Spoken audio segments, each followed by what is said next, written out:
Pada hari ini kita melaporkan dengan pasal obstruction of justice, keterangan palsu, dan terkait dengan dugaan identitas ganda.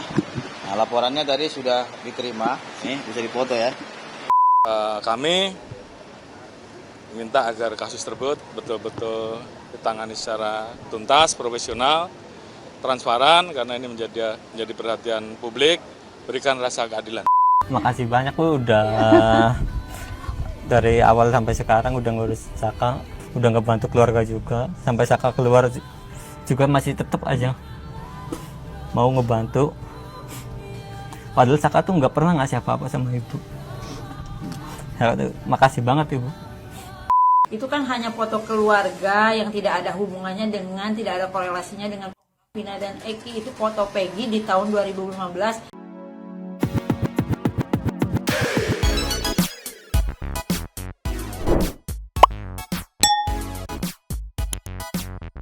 Yo, monthly people, welcome back again bersama Nyonyo yang ompong dua-duanya. Juga Mamang. Juga ada si Abu yang bobo dan Pakun yang bobo, dua tapi bangkok. Inhere, always inhere. Jangan lupa buat yang belum subrek silahkan dicengklung. Buat yang belum dapat notifikasi silahkan dicengkling. Nyoh. Yes. 1, 2, 3 hari ya. 3 hari menjelang sidang pra peradilan Peggy Setiawan, ada update apa aja today? 2 hari dong. Oke. Yang pertama ada klarifikasi dari pengacara Peggy Setiawan perihal keberatannya soal foto Peggy yang dijadikan alat bukti itu yang terbaru itu kan. Ada juga Saka Tatal yang membuat para netizen terharu, nanti kita lihat. Dan ini yang paling terbaru, ada breaking news dari Kompas yang katanya tim pencari fakta independen di bawah naungan Ibu Aisyah Syarif yang katanya sudah menemukan fakta dan melaporkan oknum pengacara, juga ada saksi yang katanya memiliki identitas ganda. Wow. Coba meluncur dulu. Cus. Ini Nyoh, fresh from the open sejam yang lalu dari Kompas TV. Tim pencari fakta independen. Kasus Vina laporkan dugaan obstruction of justice ke Bareskrim Ceki-Ceki Wow. Hari ini kita dari tim pencari fakta. Jadi secara independen masyarakat. Kenapa namanya? Ini memang dari sananya ya. Inspirasi daripada banyaknya rekan-rekan advokat yang meminta ingin dibentuknya tim pencari fakta. Tapi tunggu dulu, sebelum lanjut disclaimer dulu ya. Bu, ini yang bukan yang dimaksud dengan Bang Hotman Paris bilang itu ya? Ya. Kalau nggak salah Bang Hotman Paris tuh mintanya TPF-nya yang dibentuk oleh Pak Presiden gitu kan, sesuai dengan pada saat kasus FS dulu gitu kan. Kalau ini kebetulan independen kan, bentuk sendiri gitu. Lanjut lagi. Lanjut. Jadi hari ini kita tim pencari fakta independen dan yang diketuai oleh Profesor Elsa Syarif, Ibu Elsa, telah mencari bukti-bukti dan mengumpulkan bukti-bukti. Pada hari ini kita melaporkan dengan pasal obstruction of justice, keterangan palsu, dan terkait dengan dugaan identitas ganda. Nah, laporannya tadi sudah diterima, nih bisa dipoto ya. Jadi saya tutup dulu nama-nama terlapornya ini siapa. Oke. Jadi kita melaporkan karena kita menemukan bukti bahwasannya saksi T ya, saksi T didatangi oleh keluarga terdakwa, terpidana, keluarga terpidana, dan keluarga terpidana ini atas nama dari keluarga E ya, mencoba untuk memberikan uang kepada saksi T untuk mengubah keterangannya ya, agar sesuai dengan apa yang mereka minta gitu. Terus yang kedua, saksi T ini juga ya didatangi oleh oknum pengacara gitu.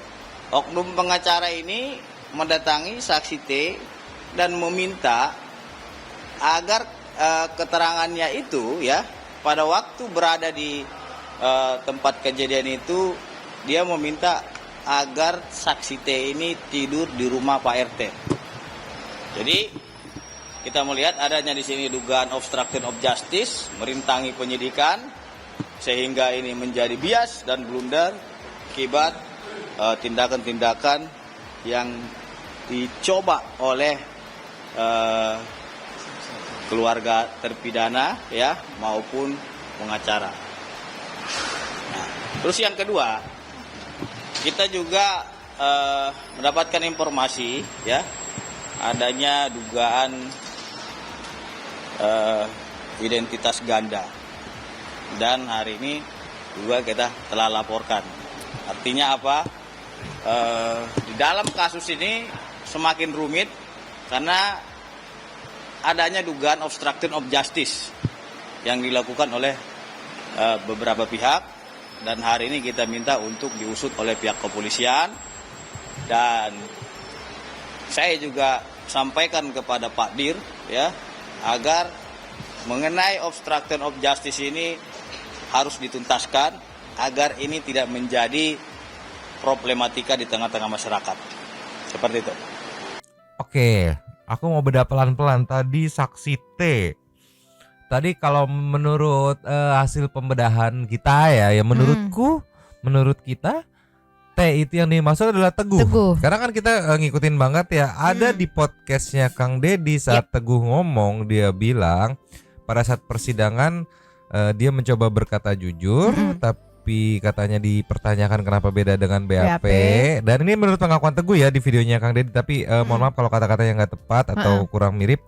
Tapi intinya si Teguhnya takut dan mengada-ngada atau bilang kalau ya sebenarnya nggak gini.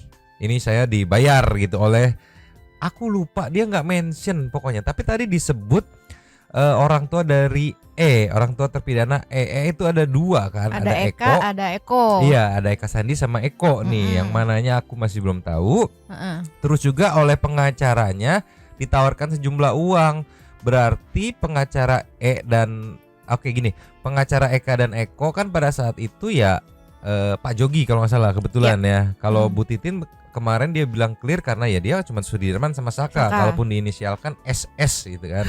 Iya, Saka Tata lo Sudirman. Iya. Berarti kemungkinan sama tadi juga ngomong siapa namanya yang memiliki identitas ganda.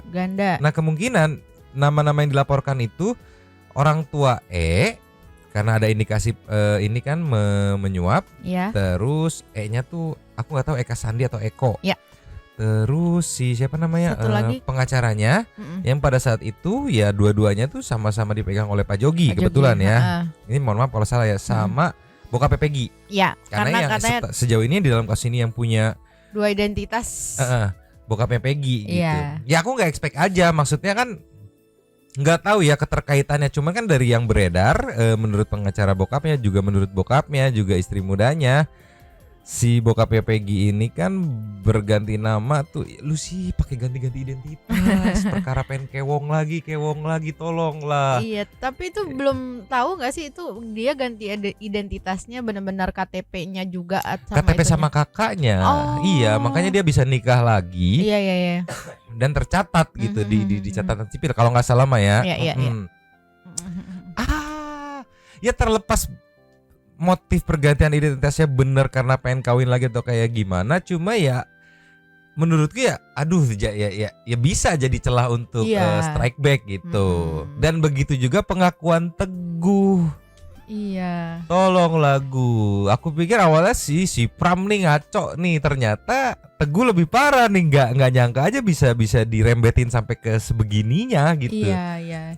Terus juga kalaupun dia bilang ya itu saya cuman bohong karena saya takut, ya susah juga mau buktiinnya gimana gitu kan. Iya, otomatis ya harus diperiksa. Dan berikut juga pengacaranya pada saat itu ya, pengacara terpidana yang setahu kita Maya Pak Jogi ya harus klarifikasi. Kan Bu Titin udah tuh untuk merespon laporan yang dilaporkan oleh tadi sih disebutnya tim pencari fakta independen itu besutan Ibu Elsa Sarif gitu.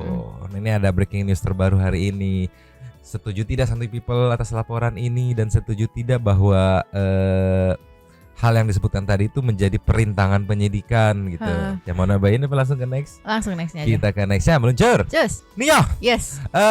Kuasa hukum atau pengacara Peggy Setiawan merespon saat kemarin press release di acara iNews Ting atau Kompas ya, lupa aku, pokoknya yang pada saat Kadif Humas Polri menunjukkan ini bukti yang sebenarnya sih mau dibukanya di persidangan tapi akhirnya dibuka di sini aja, yang menunjukkan foto Peggy dengan kedua cewek gitu yang katanya sebagai ini bisa dijadikan sebagai alat bukti bahwa Peggy pelakunya. Ada respon dari tim kuasa hukumnya Peggy, diposting atau di-repost ulang sama Noniek. Captionnya, pihak Peggy Setiawan tanggapi Kadif Humas Polri saat tunjukkan foto kliennya. Ada dialog, tidak ada korelasi dengan kasus Vina Cirebon katanya. Kayak gimana videonya, ceki-ceki. Wow. Play. Ini apa sih Bu foto itu?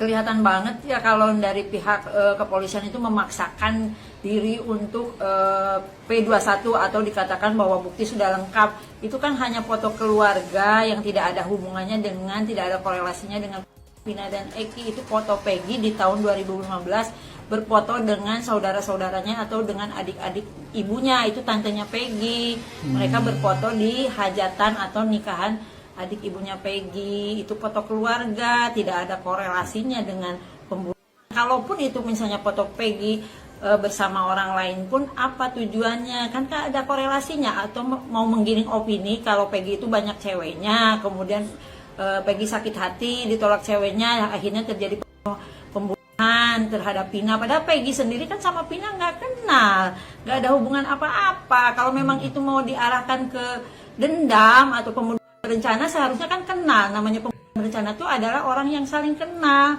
Motifnya apa, dendam apa, itu mah nggak kenal. Kemudian Peggy juga kan rumahnya di Kepongpongan, soal DPO di Banjarwangunan, kan jauh banget, udah berapa kecamatan tuh yang terlewati. Jadi seolah-olah pihak kepolisian tuh mau memaksakan diri bahwa Peggy adalah pembunuhnya. Ini perkara bukan main-main, ancaman hukumnya hukuman mati. Jadi tolong jangan sampai membunuh orang atau menghukum orang dengan hukuman mati yang tidak bersalah. Tolong dikaji ulang seperti apa yang dikatakan oleh Reza Indragiri. Kita harus melakukan eksaminasi kembali ke titik nol biar semua terang benderang, biar semua jelas siapa pelakunya, motifnya apa.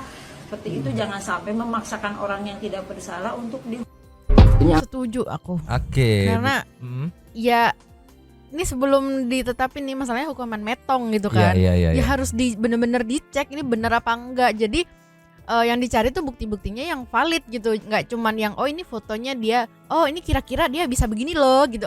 Ini dari foto ini kira-kira dia bisa begini loh. Nggak yang kayak gitu. Jadi bener-bener yang kayak kata Bang Reza, ya harus cari bukti yang ada hubungannya dengan yang matang lah ibaratnya ya. Iya, sepaham dengan ini apa namanya, statement pengacaranya Peggy Setiawan ya. Kalau dari yang aku tangkap tadi, pengacaranya ini menganggap ini terkesan memaksakan. Bahkan cenderung apa ya, kalau dari pengacaranya itu mempertanyakan apakah mau ada penggiringan opini nih di publik gitu. Peggy dicap playboy atau apapun itu yang tadi kata pengacaranya ngomong. Ya bener juga sih, dari Bang Reza pun kan sempat atau sering mempertanyakan sampai saat ini belum melihat atau ditunjukkan gitu bukti-bukti konkret yang menunjukkan bahwa ya ini pelakunya. Hasil tes DNA spermanya kah gitu, atau hasil pengecekan sidik jarinya kah yang ada di benda-benda ya. Tapi ini yang bikin PR tuh karena sudah 8 tahun berlalu gitu loh. Iya, terus kalaupun memang si Peggy ini playboy gitu kan, ya apakah berarti dia melakukan pembinihin gitu kan? Enggak juga gitu kan. Iya, korelasi dengan pembinihinnya masih terlalu jauh gitu ya menurut kacamata awam ya. Tapi balik lagi kan di sini pihak kepolisian belum membuka semuanya. Makanya nggak sabar kita nunggu sidang pra peradilan. Tapi soal foto ini memang lagi viral banget di TikTok itu. Banyak netizen TikTok yang tidak setuju jika sebuah foto ini dijadikan bukti gitu kan, bahwa Peggy pelakunya, dengan menanyakan, benar kamu ke pelaku yang sekarang lagi di dalam, ini foto ini pelakunya atau foto ini siapa, Peggy bukan gitu. Iya benar gitu, ini pelakunya. Nah masalahnya yang aku pikir, kenapa netizen tidak setuju ya? Karena kan dari kacamata netizen pun menganggap bahwa yang di dalam itu kan digembar-gemborkannya salah tangkap. Jadi masih banyak pembuktian. Misalkan kalau misalkan di dalam bener tangkap gitu kan, ternyata pelakunya gitu. Waktu ditanya ke yang salah satu yang di dalam, bener nggak nih si Peggy pelakunya? Iya ini bener. Runtutannya jadi bener semua. Iya. Tapi kalau dalam salah, runtutannya jadi salah semua. Betul. Gitu. Jadi masih banyak yang perlu di cross check kali ya, gitu kali bahasanya mah. Liar. Nih ya, Mama mau kasih nextnya. Just. Nih ya, Yes. ini menarik nih. Ada postingan video ini posting sama kreator TikTok Kompas TV _Jember. Ini andai-andaian ya, andai-andaian skenario dugaan gitu. Nanti play dulu ceki-ceki bawah. Play. Jika polisi berupaya mengulur waktu pra-peradilan sehingga membuat jadwal pra-peradilan mundur dan disusul sidang pokok perkara. Jika ini terjadi, maka pra-peradilan Peggy akan gugur. Pengadilan juga butuh waktu berapa hari untuk menentukan jadwal sidang dengan pembacaan. Jadi bukan pelimpahan. Kalau dilimpahkan oleh pengadilan, tapi batas waktunya adalah dibacakan. Sehingga misalkan begini, kalau hari ini itu dilimpahkan misalkan dan dibacakan di persidangan, maka permohonan pra-peradilan gugur. Nah, ini yang harus diantisipasi. Nah, ini memang oyak-oyakan dalam suatu penentuan hari yang pada ini. Tapi prediksi saya, Mbak, kalau ini tanggal 20, besok pelimpahan perkara agak nggak mungkin. Kecuali nanti tadi tanggal 24 minta mundur. Lah, hakim mau menerima atau tidak? Kalau tidak menerima berarti pra-peradilan jalan. Tapi Maksudnya gimana, Mak? Aku kurang mengerti. Jadi gini, kemarin kan banyak opini dari para pakar yang menganggap ini kenapa terlalu terburu-buru gitu dari pihak kepolisian melimpahkan kepada jaksa gitu kan. Tanggal 20 kalau nggak salah 2 hari yang lalu itu kan. Oh iya, yang berkasnya tebel banget itu. Iya, dari para pakar ada yang menganggap kalau ini apakah upaya untuk menjegal sidang pra-peradilan kah? Nah, dijawab barusan nih oleh Bapak Hipnu Nugroho, Guru Besar Fakultas Hukum Unsud gitu. Yang kalau dihitung misalnya tidak ada kendala ya, sidang pra-peradilan 24. Ya berkas masuk ke jaksa tanggal 20. Itu kemungkinan ya tetap jalan sidangnya. Ya. Tapi ada tapinya.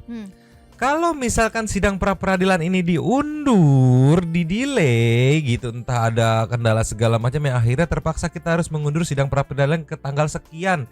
Sedangkan jaksa kan itu lagi ngeproses juga, jadi kejar-kejaran nih.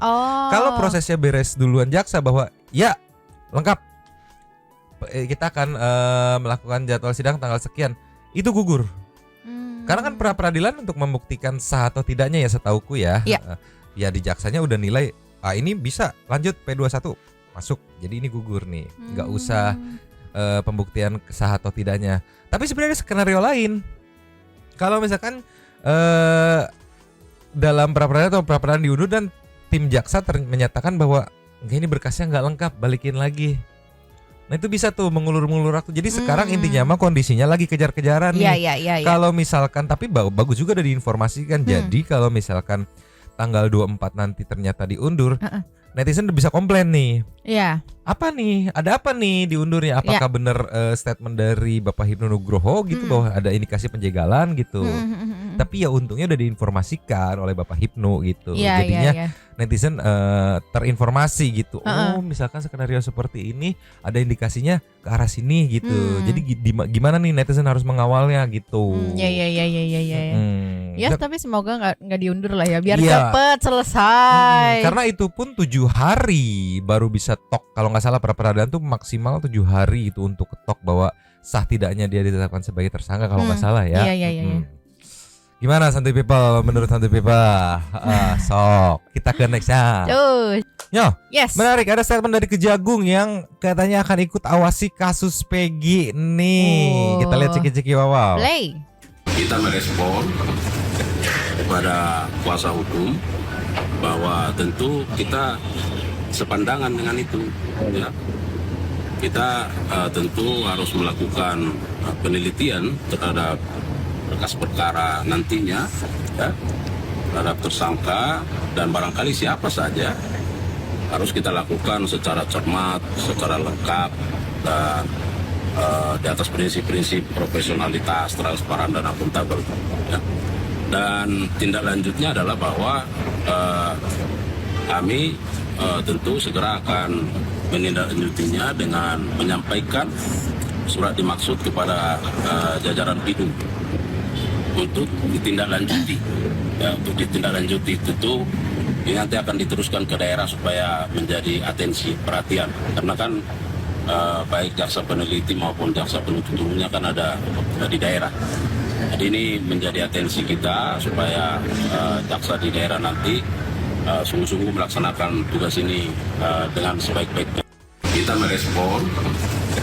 Oke, di sini banyak harapan netizen ya tertuang dari statement Kejagung yang katanya akan ikut awasi kasus Peggy Setiawan. Semoga Kejagung amanah ya. Yes. Kita kasih nextnya. Just. Nyo, Yes. ini sedikit info aja. Ada video ini posting dari for.justice 11. Di sini sih dari ngeliat gambar sih komen Mamang sih Pradi emang gak kaleng-kaleng sih. Setelah kemarin 4, walaupun udah dipisah kan posisinya kan. Kalau kata Bang Hotman kan posisi dipisah-pisah. Dan kalau kita lihat video Pradi sepertinya iya. 4 sudah ditemuin oleh tim kuasa hukum dari tim Pradi.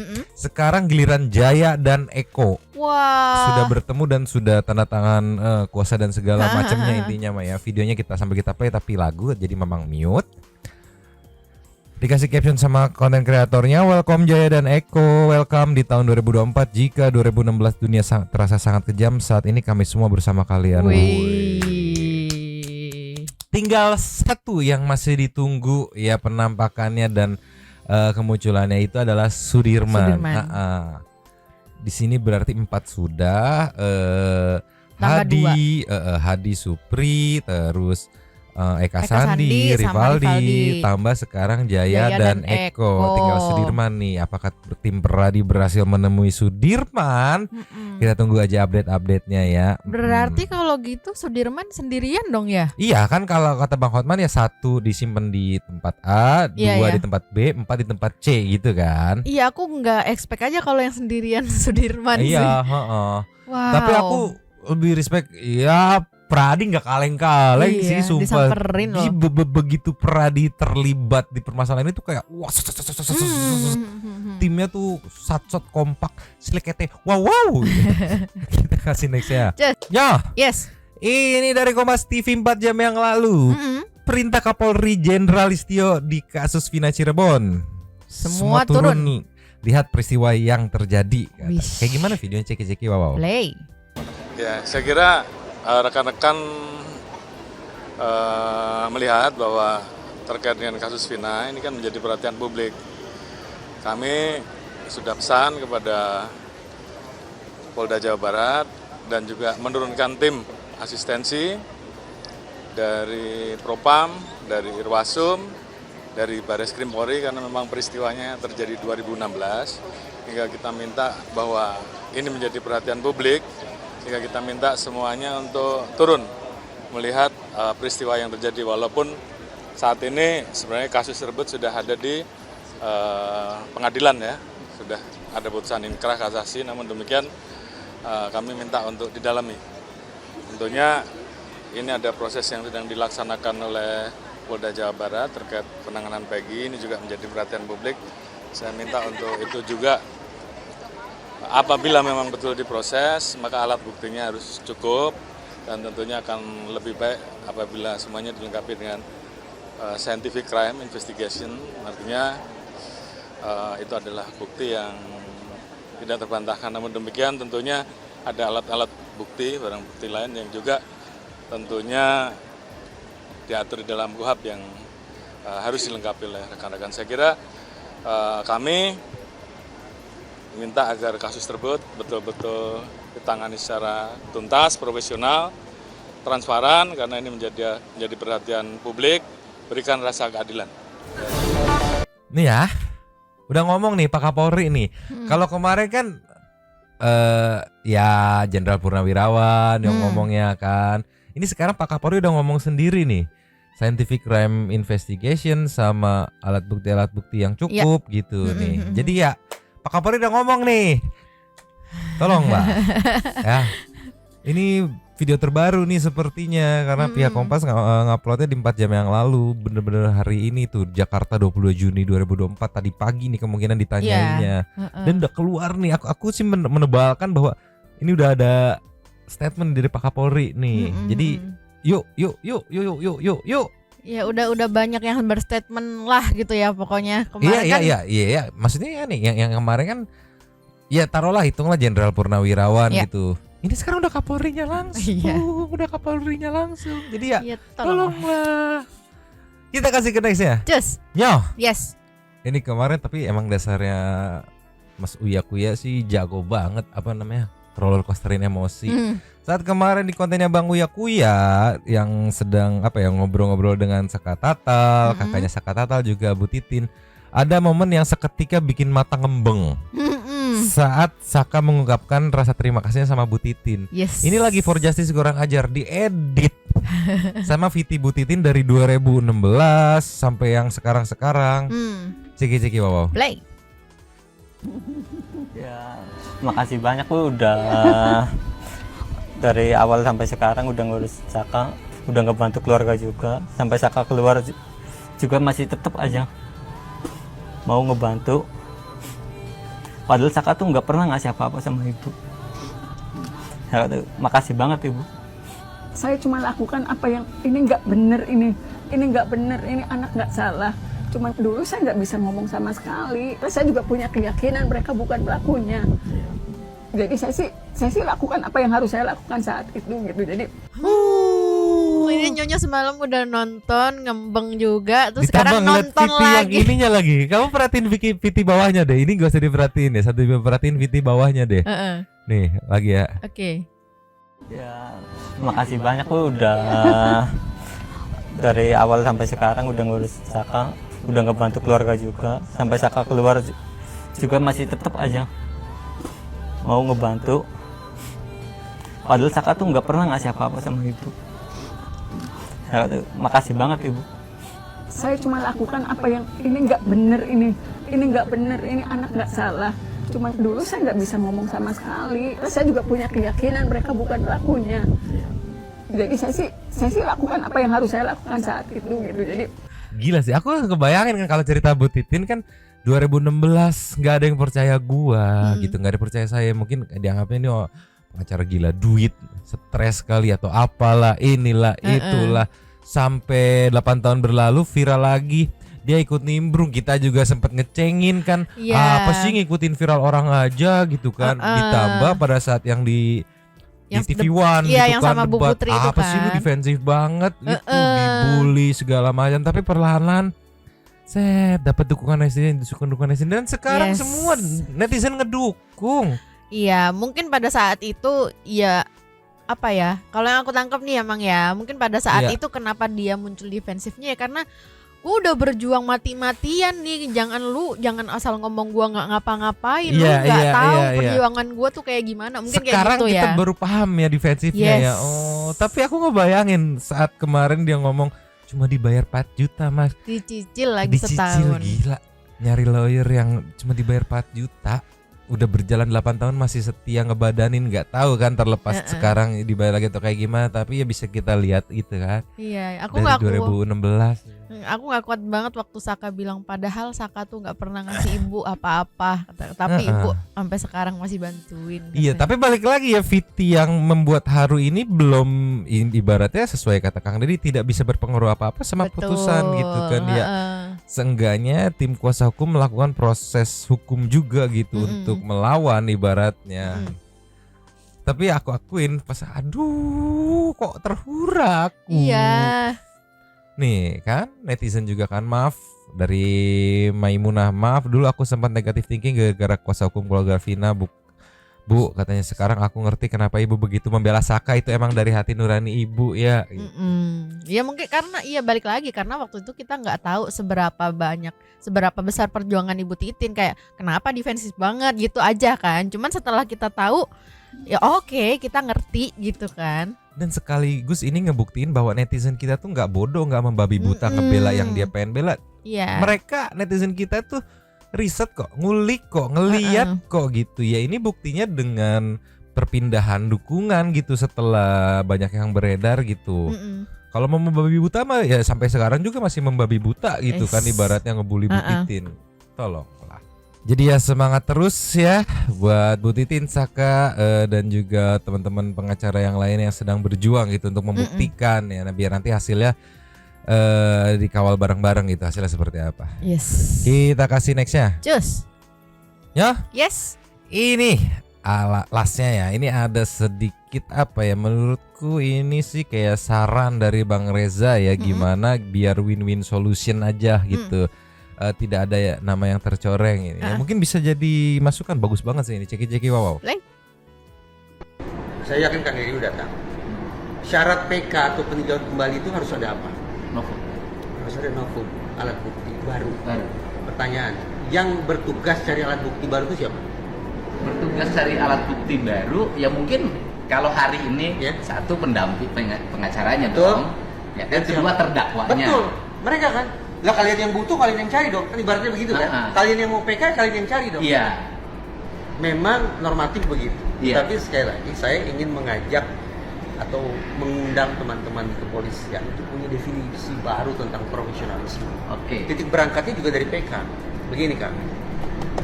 Polri ini kan selama ini selalu bangga sekali mengatakan kami mengungkap kasus dengan pendekatan saintifik. Betul ya? Okay. Itu polisi selalu mengatakan itu kan? Saintifik. Nah, sekarang kita minta Polri konsekuen dengan itu.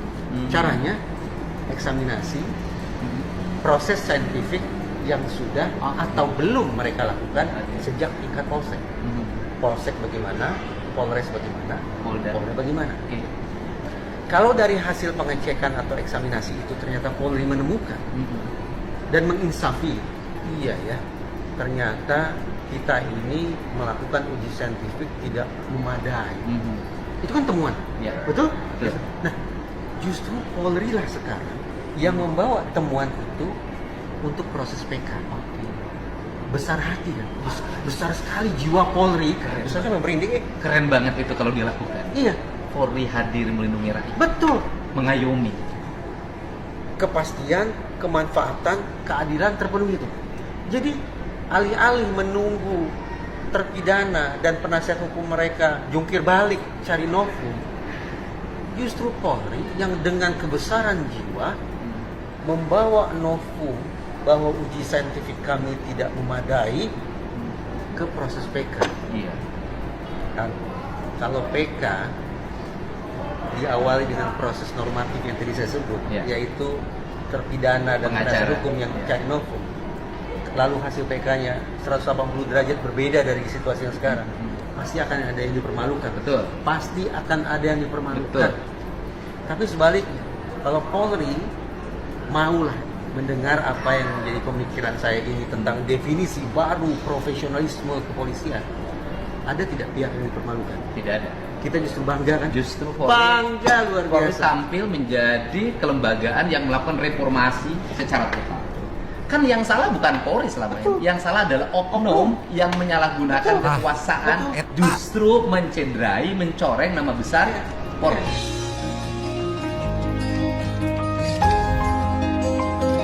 Itu setuju banget sih aku. Kalau dibilang yang salah, makanya kayak apa ya? Sebenarnya nggak bisa juga nyalahin yang sekarang bertugas gitu. Yang di 2016 ini nih, siapa aja nih, itu kan yang bikin gemes tuh. Iya kan, ya secara kasarnya kan yang sekarang bertugas itu ya kelimpahan gitu, ketemuan jadi kasihan gitu ya. gitu. Iya. Jadi nggak bisa juga kalau nyalahin, ya nih polisi gimana sih, karena ya balik lagi kata Bang Reza, ya itu oknum. Kata Kang Deddy, sorry. Deddy, iya itu oknum. Iya, tapi aku setuju banget idenya Bang Reza. Jadi justru dibalik ya, dari pihak kepolisian ini yang lebih punya berkas, mungkin lebih detail segala macam. Cek, anjir ini miss, kenapa lu waktu 2016 bisa ngeproses sampai ke persidangan segala macam, bawa lebih besar hati itu. Wah, kayak gitu kayak sih. gitu keren banget sih. Keren sih. Keren, pasti semua netizen say thanks. Iyalah. Naik lagi gitu. Aduh. Ya didengar enggaknya belum tahu sih, tapi ini sangat bagus menurutku mah ya. Dari sudut pandang netizen kita kan sebagai netizen ya. Keren banget Pak Bang Reza, itu win-win solution menurutku. Iya benar. Daripada battle terus sampai ending, Kalau misalkan hasilnya berbalik, kan tadi kata Bang Reza tadi akan ada Yang satu pihak dipermalukan. yang dipermalukan. Yuk bisa yuk. Karena kalau mau dicocok-cocokin ya selaras dengan statement Bapak Kapolri tadi gitu. Ya harus punya bukti-bukti yang lengkap, SCI gitu, di cross check dulu yang sebelumnya. Iya. Dan yang agak disesalkan gitu kan, pihak netizen pun tidak banyak menyinggung pihak jaksa dan hakim yang terlibat pada saat itu Iya, gitu kan. padahal itu Kenapa juga kok bisa diproses? Padahal Pak Arianto udah menyenggol loh Iya, gitu. Kok BAP Gombal bisa diproses Nah gitu. itu dia. Padahal kan yang memutuskan juga dari Iya. itu kan. Jadi nggak bisa. Intinya ini mah deh. sederhananya mah kalau mau ngamuk sama yang pada saat 2016 itu ngeproses tuh dari awal sampai akhir. semuanya tuh kan ada pihak A, B, C, D, E, Iya. F, G itu. Iya nggak adil kalau misalnya cuman yang si A-nya doang ya. Yang dulu-dulunya ini apa? Iya. Yang Dah, kita meluncur ke setting to super thanks aja Nyo. Luncur. Cus, Nyo. Yes. Sambil menunggu pengawalan kasus Peggy atau sidang pra peradilan Peggy 24 nanti, kita meluncur ke super thanks. Kita bacain super thanks kita kali ini ada Dua. Yang pertama kita buka dari Saninata. Sikat Bos. Ngakak nih sama polisi PC. Lagilan banget, mending mereka bikin grup lawak aja dah katanya. Ini komenan dari Saninata. Ya, nextnya ada dari Stephen Ahmad. Seperti yang aku bilang di 2 video sebelumnya, pengacara Jogi sedang dibidik dengan tuduhan. Mantap Stephen. Makanya sekarang dia silent karena tertekan. Bu Titin juga sebelumnya sudah ditekan, makanya dia ngadu ke Peradi dan melimpahkan atau mengantar Yoi Peradi.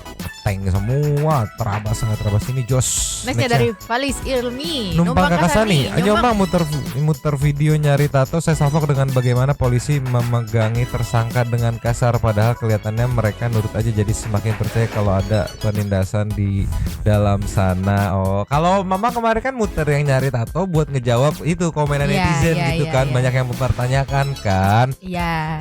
Sebenarnya sih netizen pada pengen tahu ini keinginan sendiri atau dipaksakan gitu. Tapi kan ya sebenarnya itu aja. Aron, BTW salam kenal dari Makassar ya Kak. Oh katanya kenalan sama Sanel. Daripada pusing lihat tinggal bayinya yang ngelawak, aku mau nggak sama kakak mau nggak sama aku? Kebalik dong Aron. Tolong lah. Jadi bingung aku. Ngeceralin Raditya. Emang kenapa sih kalau mereka nambah tato atau buat tato mereka divonis hukuman seumur hidup? Hormati juga kalau nggak salah dan udah ingkar, apalagi kalau beneran salah tangkap, orang bener disuruh ngaku dan mengobat di satu ruangan yang kurang baik yang bawa. Nggak kenapa-kenapa, itu mah cuma ngejawab pertanyaan netizen aja. Loh kok sekarang nambah? Nah dijelasin. Oh iya bener nambah. Tidak mempengaruhi itu mah. Iya sama kan pertanyaannya nato di mana? Iya, gitu. Info kan gitu. Nextnya Tuan Nugroho. Kok dari pernyataan Bapak Puji ini malah menyamaratakan ya kalau saksi itu dibayar untuk tidak berkata apa yang sebenarnya aku atau sengaja untuk menggunakan alasan untuk menekan para cepet. Kemana sih ini Pak RT yang menjabat di tahun itu? Dan anak kok malah menghilangnya Aib sama Mel juga menghilang dari peredaran. Pada mendadak senyap itu liur aku mah ZM. Ini dari komen gak ada yang pro sama si coklat, tapi ada statement dari Bapak Coklat itu, kepercayaan masyarakat 90% dan Sujiwo Tejo pun tercengang Ini katanya. pasti nonton yang aduh tolonglah dia CRL mok nebeng komen bre.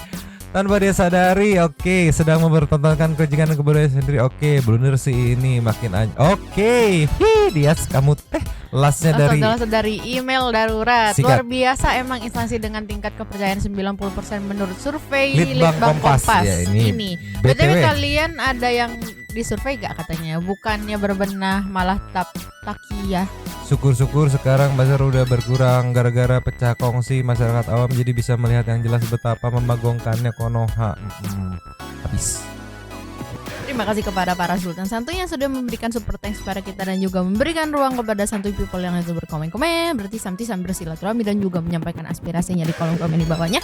Terima kasih sudah menonton. Lanjut di komen seperti biasa. Nyonya dan Mamang, Abu yang masih bobo, bobo terus dia dan juga Pak Kundu tapi mangkok cabut dulu dan ciao.